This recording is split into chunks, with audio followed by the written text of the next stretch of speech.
அன்பான தேவனுடைய பிள்ளைகளே, கர்த்தரும் இரட்சகருமாய் இருக்கிற இயேசுவின் நாமத்தினாலே இந்த காலை வேளையில் உங்களை வாழ்த்துகிறேன். மீண்டும் ஒரு விசையாக இந்த சங்கீத தியானத்திற்கு உங்களை வரவேற்கின்றேன்.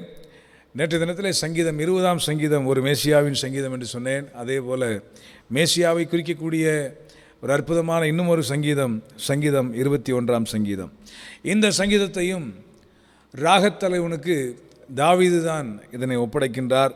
இந்த 21ஆம் சங்கீதம் ஆண்டவராக இயேசு கிறிஸ்துவை குறித்ததான ஒரு தீர்க்க தரிசனமான மெசியானிக் சாம். ஆகவே இந்த சங்கீதம் 21ஐ நாம் சேர்ந்து தியானிக்கலாம். இதை 3 பகுதிகளாக பிரிக்கலாம். முதலாவது தேவனுடைய தயவை குறித்தும், இரண்டாவது தேவனுடைய கோபத்தை குறித்தும், மூன்றாவது அவருடைய ரட்சிப்பினால் கலிகூர்ந்து நன்றி செலுத்துவதை குறித்தும் இந்த சங்கீதத்தில் சொல்லப்பட்டிருக்கிறது. முதல் 7 வசனங்கள் தேவனுடைய தயவை குறித்து பேசுகிறது. 8ஆம் வசனத்திலிருந்து 12ஆம் வசனம் வரைக்கும் தேவனுடைய கோபத்தை குறித்து பேசுகின்றது. 13ஆம் வசனம் நன்றி அல்லது துதியை குறித்து அங்கே சொல்லப்பட்டிருக்கிறது. சேர்ந்து கற்றுக்கொள்வோம். முதல் வசனம், கர்த்தாவே உம்முடைய வல்லமையிலே ராஜா மகிழ்ச்சியாக இருக்கிறார். இங்கே தாவீது தன்னை குறித்து பாடுகின்ற அதே இந்த பாடல்தான்.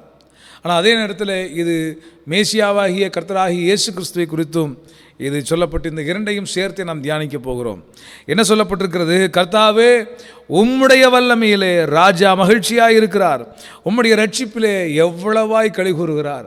ரட்சிப்பு தேவனுடைய தயவு, தேவனுடைய இரக்கம், தேவனுடைய கிருபை. ராஜா மகிழ்ச்சியாக இருக்கிறார் எதில் என்று சொன்னால் தேவனுடைய ரட்சிப்பிலே. நம்முடைய பராக்கிரமத்தினால் புயபலத்தினால் ஒன்றை சாதித்து விட்டோம் என்பதை நாம் மகிழ்வதை விட கர்த்தருடைய தயவினால் எதையாக நாம் அடைந்து விட்டோம் என்று சொன்னால் அதில் தான் நாம் மிகவும் மகிழ்ச்சியாக இருக்க வேண்டும். இந்த இடத்துல வல்லமையை குறித்து சொல்கிறேன். கர்த்தாவே உம்முடைய வல்லமையிலே ராஜா மகிழ்ச்சியாக இருக்கிறார். அவனுடைய வல்லமையை குறித்து நிறைய வசனங்களை சொல்ல எனக்கு விருப்பம் உண்டு. 1-2 வசனங்களை வாசிக்கின்றேன். எரேமியா தீர்க்கதரிசன புஸ்தகம் 51ஆம் அதிகாரத்தினுடைய 15ஆம் வசனத்தை வாசிக்கின்றேன். எரேமியா 51:15. அவன் பூமியை தமது வல்லமையினால் உண்டாக்கி பூச்சக்கரத்தை தமது ஞானத்தினால் படைத்து வானத்தை தமது பேரறிவினால் விரித்தார். ஹல்லேலூயா. பூமியை கர்த்தர் தமது வல்லமையினாலே உண்டாக்கினார், வார்த்தையின் வல்லமையினால் உண்டாக்கினார். ஆதியிலே வார்த்தை இருந்தது, அந்த வார்த்தை தேவனிடத்தில் இருந்தது, அந்த வார்த்தை தேவனாய் இருந்தது. அந்த வார்த்தை குறித்து ஆதியாகமம் 1ஆம் அதிகாரத்தில் 1ஆம் வசனத்தில் வாசிக்கிற போது ஆதியிலே தேவன் வானத்தையும் பூமியையும் சிருஷ்டித்தார். வார்த்தையினால் அண்ட சராசரங்களையும் சிருஷ்டித்தவர் கர்த்தர். ஆகவே அவருடைய வல்லமையினால்தான் பூமியே உண்டானது. இங்கே சொல்லப்பட்டிருக்கிறது, பூமியை தமது வல்லமையினால் உண்டாக்கி பூச்சக்கரத்தை தமது ஞானத்தினால் படைத்து வானத்தை தமது பேரறிவினாலே விரித்தாராம். ஹல்லேலூயா. 2 பேதுரு 3ஆம் அதிகாரம் 5ஆம் வசனத்தை கூட நான் வாசிக்க விரும்புகின்றேன். 2 பேதுரு 3ஆம் அதிகாரம் 5ஆம் வசனம். பூர்வ காலத்தில் தேவனுடைய வார்த்தையினாலே வானங்களும் ஜலத்தினின்று தோன்றி ஜலத்தினாலே நிலை கொண்டிருக்கிற பூமியும் உண்டாயினவென்பதையும், அதாவது பூர்வ காலத்திலே தேவனுடைய வார்த்தையினாலே வானங்கள் உண்டாக்கப்பட்டது, நிலை கொண்டிருக்கிறது, ஜலத்தினின்று நிலை கொண்டிருக்கிறது. அதான் நீங்கள் பார்த்தீங்கன்னா வெட்டாந்தரை உண்டாக கடவுள்னு சொன்னார். வானத்தையும் ஆகாய விரிவையும் ஜலத்தையும் பிரித்து அதுக்கு பிறகு வெட்டாந்தரையை கர்த்தர் உண்டாக்குகின்றார். ஆகவே பூமியை வார்த்தையினாலே கர்த்தர் உண்டாக்கினார். கர்த்தருடைய வல்லமையை குறித்து இன்னொரு வசனம் சங்கீதம் 62:11 வாசிக்கிறேன். சங்கீதம் 62ஆம் சங்கீதத்தினுடைய 11ஆம் வசனம். தேவன் ஒரு தரம் விளம்பினார், 2 தரம் கேட்டிருக்கிறேன். என்னது? வல்லமை தேவனுடையது என்பதே. ஸோ கர்த்தாவே உம்முடைய வல்லமை, உம்முடைய வல்லமையிலே ராஜா மகிழ்ச்சியாக இருக்கிறார் என்று இந்த சங்கீதம் துவங்குகிறது. அவருடைய வல்லமை எப்படிப்பட்டது என்று சொன்னால் அவருடைய வார்த்தைக்கு வெளிச்சம் உண்டாகும், அவருடைய வார்த்தையிலே வெட்டாந்தரைகள் உண்டாகும், அவருடைய சுவாசத்திலே ஜீவன் உண்டாகும். ஜீவ ஆத்மாவாக மண் ஜீவ ஆத்மாவாக மாறினது எப்படி என்று சொன்னால் அவருடைய வல்லமையினாலே, அவருடைய சுவாசத்தினாலே. அவருடைய வல்லமையை குறித்து இன்னொரு வசனம் கூட வாசிக்கலாமா? ஏசாயா 40ஆம் அதிகாரம். இதில் என்னோடய ஃபேவரட் வசனங்கள், அதை சொல்லணுன்ற ஆர்வத்தில் சொல்லுகின்றேன். ஏசாயா 40ஆம் அதிகாரம் 12ஆம் வசனம். தண்ணீர்களை தமது கைப்பிடியால் அளந்து, தம்முடைய கைப்பிடியில் தண்ணீரே அளந்துருவாராம் ஆண்டவர். எவ்வளோ வல்லமை உள்ளவர். வானங்களை ஜான் அளவாய் பிரமாணித்து, ஒரு ஜான்னா இப்படி தானே சொல்லுவோம், 8 ஜான். ஒவ்வொரு மனுஷனும் 8 ஜான் தான் நம்ம இருக்கிறோம். அவங்கவுங்க கையில் வச்சு அளந்து பார்த்தோம்னா 8 ஜான் தான் நம்ம இருப்போம். இங்கே சொல்லப்பட்டிருக்கிறது, ஆண்டவர் தம்முடைய கையினாலே வானங்களை ஜான் அளவாய் பிரமாணித்து பூமியின் மண்ணை மரக்காலில் அடக்கி, பூமியில் இருக்கிற அத்தனை மண்ணையும் ஒரு மரக்காலில் ஆண்டவர் அடக்கிட்டு வரான். பர்வதங்களை துலாக்கோளாலும் மலைகளை தராசாலும் நிறுத்தவர் யார்? கர்த்தருடைய ஆவியை அளவிட்டு அவருக்கு ஆலோசனைக்காரனாக இருந்து அவருக்கு போதிக்கத்தக்கவன் யார்? ரொம்ப அற்புதமான வசனங்கள். இந்த 11, 12, 13 3 வசனங்களுமே நீ வாசிட்டு பாருங்கள். மெய்ப்பனை போல தமது மந்தையை கர்த்தர் மேய்க்கிறாராம். ஆட்டுக்குட்டிகளை தமது புயத்திலே சுமக்கிறது போல சேர்த்து தமது மடிகளை சுமந்து கரவலான ஆடுகளை மெதுவாக நடத்துகிறார். தண்ணீர்களை தமது கைப்பிடியினால் அளக்கிறார். வானங்களை ஜானளவாய் பிரமாணித்து பூமியின் மண்ணை மரக்காலால் அடக்கி பர்வதங்களை துலாக்கோளாலும் மலைகளை தராசாலும் நிறுத்தவர் யார் என்று கேட்கப்பட்டிருக்கிறது. கர்த்தருடைய ஆவியை அளவிட்டு அவருக்கு ஆலோசனைக்காரனாக இருந்து அவருக்கு போதித்தவன் யார்? சான்று அவ்வளோ சர்வ வல்லமையுள்ள தேவன். ரோமர் 11ஆம் அதிகாரத்தில் கூட, ரோமரில் 4:17 வாசிக்கணும், பட் நான் 11ஆம் அதிகாரத்தில் ஒரு வசனத்தை வாசிக்கிறேன். ரோமர் 11ஆம் அதிகாரம் 33ஆம் வசனம். தேவனுடைய ஐஸ்வர்யம், ஞானம், அறிவு என்பவைகளின் ஆழம் எவ்வளவாயிருக்கிறது! அவருடைய நியாயத்தீர்ப்புகள் அளவிடப்படாதவைகள், அவருடைய வழிகள் ஆராயப்பட முடியாதவைகள். கர்த்தருடைய சிந்தையை அறிந்தவன் யார்? அவருக்கு ஆலோசனைக்காரனாக இருந்தவன் யார்? தனக்கு பதில் கிடைக்கும்படிக்கு முந்தி அவருக்கு ஒன்றை கொடுக்கத்தக்கவன் யார்? கொடுத்தவன் யார்? சகலமும் அவராலும் அவர் மூலமாயும் அவருக்காயும் இருக்கிறது. அவருக்கே என்றென்றைக்கு மகிமை உண்டாவதாக. ஆமென். சகலமும் அவரால், அவருக்காக, சகலமும் அவராலும் அவர் மூலமாகவும் அவருக்காகவும் உண்டாக்கப்பட்டது. தேவன் வல்லமையுள்ளவர். சங்கீதம் 21ஆம் சங்கீதத்தில் முதல் வசனத்துக்கு வருகிறேன். கர்த்தாவே, உம்முடைய வல்லமையிலே ராஜா மகிழ்ச்சியாக இருக்கிறார், உம்முடைய ரட்சிப்பிலே எவ்வளவாய் களி கூறுகிறார். அவருடைய மன விருப்பத்தின்படி நீர் அவருக்கு தந்தருளி, அவர்னா இந்த இடத்துல கர்த்தராகி இயேசு கிறிஸ்துவை நம்ம எங்கே வைத்துக்கொள்வோம். அவருடைய மன விருப்பத்தின்படி நீர் அவருக்கு தந்தருளி அவருடைய உதடுகளின் விண்ணப்பத்தை தள்ளாதிருக்கிறீர். யோவான் 11ஆம் அதிகாரத்தில் வானத்தை பார்த்து அண்ணாந்து, அதாவது இந்த லாசருவை 4 நாட்களுக்கு பிறகு மரித்து 4 நாட்களான நாரிப்போன கல்லறையில் வைக்கப்பட்டிருக்கிற கட்டப்பட்டிருக்கிற இந்த லாசருவை வெளியே கொண்டு வரும் முன்பதாக ஆண்டவராக இயேசு கிறிஸ்து என்ன சொன்னார் தெரியுங்களா? ஆண்டவரே, எனக்கு நீங்கள் செவி கொடுக்குறீங்கன்றதை நான் எப்பொழுதும் அறிந்திருக்கிறேன், ஆனால் இவங்க விசுவாசிக்கணுன்றதுக்காக நான் இதை சொல்கிறேன் அப்படின்னு சொல்லிட்டு இயேசு கிறிஸ்து சொல்கிறாரு. 11:41, யோவான் 11:41, இயேசு தம்முடைய கண்களை ஏறெடுத்து, பிதாவே, நீர் எனக்கு செவி கொடுக்கிறபடினால் உம்மை ஸ்தோத்தரிக்கிறேன். பிதாவானவர் ஆண்டவராக இயேசு கிறிஸ்துவுக்கு செவி கொடுக்கிறவர். நீர் எப்பொழுதும் எனக்கு செவி கொடுக்கிறீர் என்று நான் அறிந்திருக்கிறேன், ஆனாலும் நீர் என்னை அனுப்பினதை சூழ்ந்து நிற்கிற ஜனங்கள் விசுவாசிக்கும்படியாக அவர்கள் நிமித்தமாக இதை சொன்னேன். நான் என்ன சொன்னாலும் நீங்கள் கேட்பீங்க, ஆனாலும் சுற்றி இருக்கிறவங்களாம் விசுவாசிக்கணுன்றதுக்காக நான் உங்களை பார்த்து கேட்குறேன் அப்படின்னு சொல்லிட்டு தான் ஆண்டவர் அற்புதங்களை செய்கின்றார். அன்பு தெய்வ பிள்ளைகளே, சங்கீதம் 21ஆம் சங்கீதத்தில் 2ஆம் வசனம், அவருடைய மன விருப்பத்தின், இந்த ராஜாவினுடைய மன விருப்பத்தின்படி நீர் அவருக்கு தந்தருளி அவருடைய உதடுகளின் விண்ணப்பத்தை தள்ளாதிருக்கிறீர். 3ஆம் வசனம், உத்தம ஆசீர்வாதங்களோடு நீர் அவருக்கு எதிர்கொண்டு வந்து அவர் சிரசில் பொற்கிரீடம் தரிப்பிக்கிறீர். நமக்கு பாலகனாக 2000 வருஷங்களுக்கு முன்னாடி ஆண்டவர் வந்தார். அப்பொழுது சாஸ்திரிகள் அவரை பணிந்து கொண்டு பொன்னையும் தூபவர்க்கங்களையும் கொடுத்தார்கள். ஆனால் ஒரு நாள் சிங்காசனத்தில் வீற்றிருக்கிறவராக, ராஜாதி ராஜாவாக, கர்த்தாதி கர்த்தாவாக, இந்த பூமியை நியாயந்தீர்க்க போகிறவராக அவர் வெளிப்பட போகிறார். உத்தம ஆசீர்வாதங்களோடு. இந்த ஆசீர்வாதன்ற வார்த்தை பார்த்திங்கன்னா எபிரேய பாஷையில் ஆசீர்வாதன்ற வார்த்தை பொருட்களோடு சம்மந்தப்பட்டதல்ல, ஜீவனோடு சம்மந்தப்பட்டது.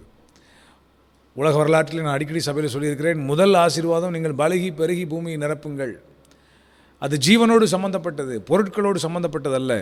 இன்றைக்கு ஆசீர்வாதம் என்கிற வார்த்தை எங்கே வார்த்து விட்டாலும் உடனே பொருட்களோடு சேர்த்து அதை யோசிப்பதற்கு தான் நாம் கற்றுக் கொடுக்கப்பட்டு விட்டோம். காரணம், வேதத்தை சரியாக விளங்கி கொள்ளாத பிரசங்கிகளினாலே, உபதேசிக்கப்பட்டவர்களாய் நாம் இருப்பதினாலே ஆசீர்வாதம் என்றாலே வீடு, காரு, தேரு, பொருள், இந்த மாதிரி காரியங்களை யோசிக்கின்றோம். உத்தம ஆசீர்வாதங்களோடு நீர் அவருக்கு எதிர்கொண்டு வந்து அவர் சிரசிலே பொற்கிரீடங்களை தர்ப்பிக்கிறீர். என்னது? ஆண்டவராய் இயேசு கிறிஸ்து பாடுபட்டு கல்வாரி சிலுவையில் ஜீவனை கொடுத்து அவர் 3ஆம் நாள் உயிர் தெழுந்து போகிற போது ஆத்துமாக்களை கொண்டு, ஆத்துமாக்கள் தான் அவருக்கு உத்தம ஆசீர்வாதங்கள். உத்தம ஆசீர்வாதங்களோடு நீர் அவருக்கு எதிர்கொண்டு வந்து அவர் சிரசில் பொற்கிரீடம் தரிப்பிக்கிறீர். அவர் உம்மிடத்தில் ஆயுசை கேட்டார், நீர் அவருக்கு இன்றைக்கும் உள்ள தீர்க்காயுசை அளித்தீர். அவர் உம்மிடத்தில் ஆயுசை கேட்டார். சங்கீதம் 102ஆம் சங்கீதத்தில் பார்த்தீங்கன்னா இந்த ஆயுசை கேட்டார்ன்ற அந்த வசனத்துக்கு நான் விளக்கம் கண்டிப்பாக சொல்ல வேண்டும். ஆகவே 102ஆம் சங்கீதத்தில் 23ஆம் 24ஆம் வசனத்தை வாசிக்கிறேன். வழியிலே என் பெலனை அவர் ஒடுக்கி என் நாட்களை குறுக பண்ணினார். ஆண்டவராகிய இயேசு கிறிஸ்து 33 ஆண்டுகள் மாத்திரமே இந்த பூமியிலே உயிர் வாழ்ந்தார். வழியிலே என் பெலனை அவர் ஒடுக்கி என் நாட்களை குறுக பண்ணினார். அப்பொழுது நான், என் தேவனே, பாதி வயதில் என்னை எடுத்துக்கொள்ளாதேயும், உம்முடைய வருஷங்கள் தலைமுறை தலைமுறையாக இருக்கும். இது ஒரு மெசியானிக் சாம். துயரப்படுகிறவன் துக்கத்தில் மூழ்கி கர்த்தரிடத்திலே தன் வியாகுலத்தை தெரிவித்து பாடின விண்ணப்ப சங்கீதம் தான் சங்கீதம் 102. 102ஆம் சங்கீதத்தில் துயரப்படுகிறவன் துக்கத்தில் மூழ்கி விண்ணப்பம் பண்ணுகிற விண்ணப்பத்தில் என்ன சொல்லப்பட்டிருக்கிறது என்று சொன்னால், ஆண்டவரே, என்னுடைய ஆயுசு நாட்களை நீங்கள் பாதியாக எடுத்துடாதீங்க, உம்முடைய வருஷங்கள் தலைமுறை தலைமுறையாக இருக்கும் என்று தீர்க்க தரிசனமாக அங்கே சொல்லப்பட்டிருக்கிறது. அந்த வசனத்தை நான் இங்கே இணைத்து சொல்கின்றேன். 21ஆம் சங்கீதத்தில் 4ஆம் வசனம், அவர் உம்மிடத்திலே ஆயுசை கேட்டார், நீர் அவருக்கு என்றென்றைக்கும் உள்ள தீர்க்காயுசை அளித்தீர். உமது ரட்சிப்பினால் அவர் மகிமை பெரிதாயிருக்கிறது, மேன்மையும் மகத்துவத்தையும் அவருக்கு அருளினீர்.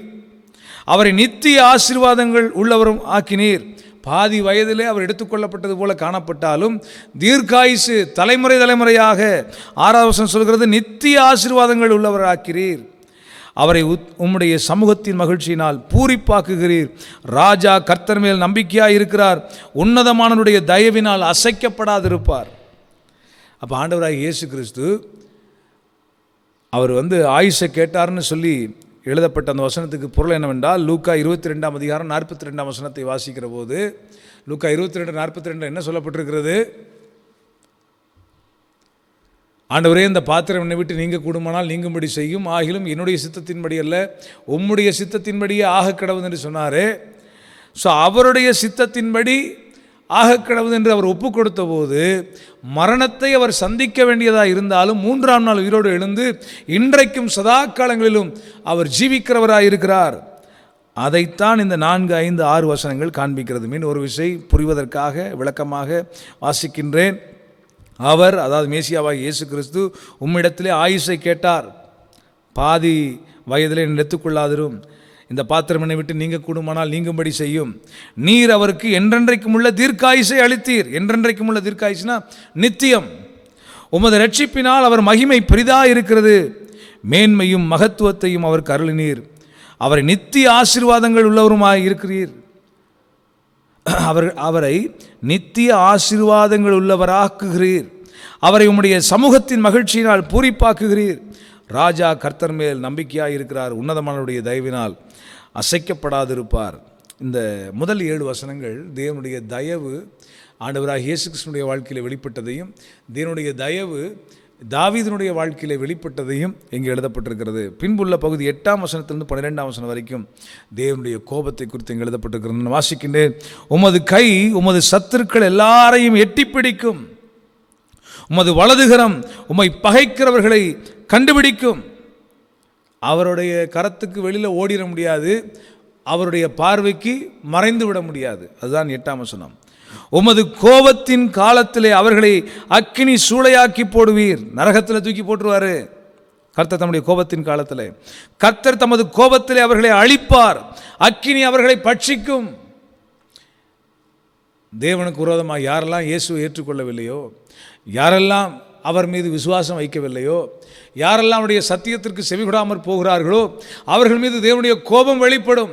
அவருடைய கோபம் வெளிப்படுகிற போது எவ்வளவு வேகமாய் ஓடினாலும் அவருடைய கரம் எட்டி பிடிக்கும்.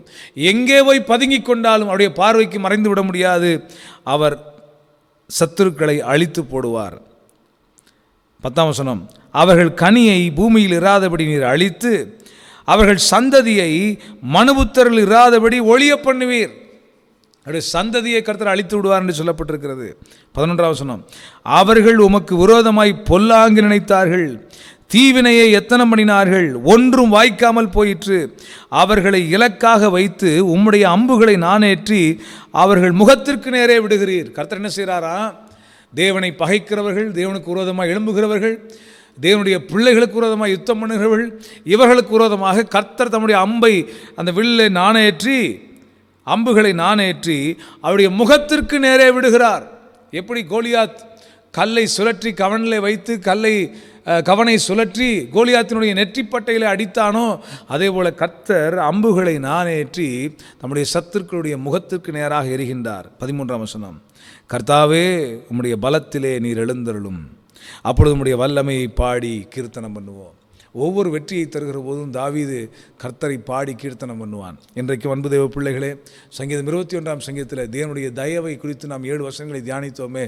உங்கள் வாழ்க்கையிலும் தேவனுடைய தயவு வெளிப்படுவதாக, தேவனுடைய கிருபை வெளிப்படுவதாக, தேவனுடைய தயவு உங்களை ரட்சிப்பதாக, தேவனுடைய தயவு உங்களை அபிஷேகிப்பதாக, தேவனுடைய தயவு அவருடைய வீட்டிற்கு உங்களை கொண்டு போய் சேர்ப்பதாக. அதே போல் 2வது பார்ட்டு தேவனுடைய கோபம். ஒருபோதுமே விக்கிரக வழிபாடுகளுக்குள்ளே போய்விடக்கூடாது. ஒருபோதுமே அறிந்த சத்தியத்தை விட்டு நாம் பின்வாங்கி போய்விடக்கூடாது. ஒருபோதும் அவருக்கு பிரியமில்லாத அருவருப்பான காரியங்களில் நாம் ஈடுபட்டு விடக்கூடாது. அப்படி செய்வோம் என்று சொன்னால் நிச்சயமாக நரகாக்கினை தான் நமக்கு வைக்கப்பட்டிருக்கிறது. நாம் பாடி கர்த்தரை கீர்த்தனம் பண்ணும்படியாக கர்த்தர் ரட்சிப்பை நம்ம கட்டளையிடுவாராக. இருக்கிற இடங்களை கண்களை மூடி கர்த்தரை நோக்கி பார்ப்போம். பரலோக பிதாவே, இரக்கமுள்ள ஆண்டவரே, உம்முடைய பாதபீடத்துக்கு நாங்கள் வருகிறோம். இந்த மேசியாவின் சங்கீதத்தின் மூலமாக தேவனுடைய தயவை குறித்து நாங்கள் தியானித்தோம்ப்பா. எங்கள் வாழ்க்கையில் நாங்கள் இருப்பது தேவனுடைய கிருபையினாலே இருக்கிறோம். உம்முடைய தயவு தான் எங்களை வாழ வைக்கிறதப்பா. உம்முடைய கிருபை இரக்கத்தினால்தான் நாங்கள் உயிர் வாழ்கிறோம், சுவாசிக்கின்றோம். உம்முடைய எல்லா மகாபிரிய தயவுகளுக்காக நாங்கள் உமக்கு நன்றி செலுத்துகிறோம். இப்பொழுதும் கர்த்தாவே, உம்முடைய கோபத்திற்கு நாங்கள் ஒருபோதுமே ஆளாகிவிடக்கூடாது. உம்முடைய அக்கினி, பட்சிக்கிற அக்கினியில் நாங்கள் ஒருபோதுமே எங்கள் சந்ததி இரையாகிவிடக்கூடாது. ஆகவே நாங்களும் எங்கள் வீட்டாரும் எங்கள் சந்ததியும் கர்த்தரையே சேவிக்கக்கூடிய சந்ததியாய் கர்த்தர் எங்களை மாற்றுவீராக. எப்பொழுதும் ரட்சணிய பாடல்கள் எங்களை சூழ்ந்து கொள்ளும்படி கர்த்தர் செய்வீராக. இந்த நாளை ஆசீர்வதியும். இந்த நாளிலே ஆண்டவரே, உம்முடைய சமூகம் எங்களுக்கு முன்பாக செல்வதாக. நீர் இளைப்பாறுதலை கட்டளையிடுவீராக. உம்முடைய பாத்திலே சமர்ப்பிக்கிறோம், இயேசுவின் நாமத்தில் பிதாவே, ஆமேன். சேர்ந்து சொல்லுவோம். என் ஆத்துமாவே கர்த்தரை ஸ்தோத்திரி, என் முழு உள்ளமே அவர் பரிசுத்த நாமத்தை ஸ்தோத்திரி. என் ஆத்துமாவே கர்த்தரை ஸ்தோத்திரி. கர்த்தர் செய்த சகல உபகாரங்களை மறவாதே. ஆமேன், ஆமேன். Praise the Lord. கர்த்தர் உங்களை ஆசீர்வதிப்பாராக.